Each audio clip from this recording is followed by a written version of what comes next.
Madam, ನಮ್ಮ ಅತ್ತೆ ಗಂಡ್ಮಗು ಬೇಕು ಅಂತಾರೆ, ಏನ್ ಮಾಡೋದು? ಹೌದಾ, ಅದು ಸಿಂಪಲ್. ನಿನ್ ಹಸ್ಬೆಂಡ್ ಕೈಯಲ್ಲಿದೆ, ನಿನ್ ಹಸ್ಬೆಂಡ್ ನ ಕೇಳು. ಹೌದಾ ಮೇಡಮ್? ಹೌದು, ನಾನ್ ಹೇಳಿದ ಆಶ್ಚರ್ಯ ಆಯ್ತಾ? ಈ ರೀಲ್ಲ ನೋಡಿ. ಹಲೋ ಹಾಯ್, ನನ್ನ ಹೆಸರು ಡಾಕ್ಟರ್ ಗೀತಾ ಎಸ್ಕೆ, ನಿಮ್ಮ ಗೈನಕಾಲಜಿಸ್ಟ್. ಸೊ ಹೆಣ್ಮಕ್ಳಲ್ಲಿ ಇರುವಂತಹ ಕ್ರೋಮೋಸೋಮ್ ಎಕ್ಸ್ ಅಂಡ್ ಎಕ್ಸ್, ಗಂಡ್ಮಕ್ಳಲ್ಲಿ ಇರುವಂತಹ chromosome X and Y. So ಮಗು ಹುಟ್ಟಬೇಕಾದ್ರೆ ಏನಾಗುತ್ತೆ, ಹೆಣ್ಮಕ್ಳಲ್ಲಿರುವಂತಹ ಎಕ್ಸ್ ಮತ್ತೆ ಗಂಡ್ಮಕ್ಳಲ್ಲಿರುವಂತಹ ಎಕ್ಸ್ ಕೂಡಿದ್ರೆ ಹೆಣ್ಮಗು ಆಗುತ್ತೆ. ಹೆಣ್ಮಕ್ಳಲ್ಲಿರುವಂತಹ ಎಕ್ಸ್ ಗಂಡ್ಮಕ್ಳಲ್ಲಿರುವಂತಹ ವೈ ಕೂಡಿದ್ರೆ ಗಂಡ್ಮಗು ಆಗುತ್ತೆ. ಸೊ ಹೆಣ್ಮಕ್ಳು ಕೊಡೋದು ಯಾವಾಗ್ಲೂ ಎಕ್ಸ್ ಕ್ರೋಮೋಸೋಮ್.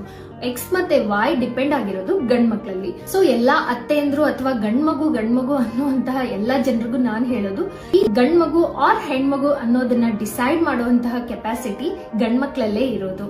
ಹಾಗಂತ ನಾವು ಗಂಡ್ಮಕ್ಳನ್ನ ಟಾರ್ಚರ್ ಮಾಡ್ತೀವಾ? ಇಲ್ಲ.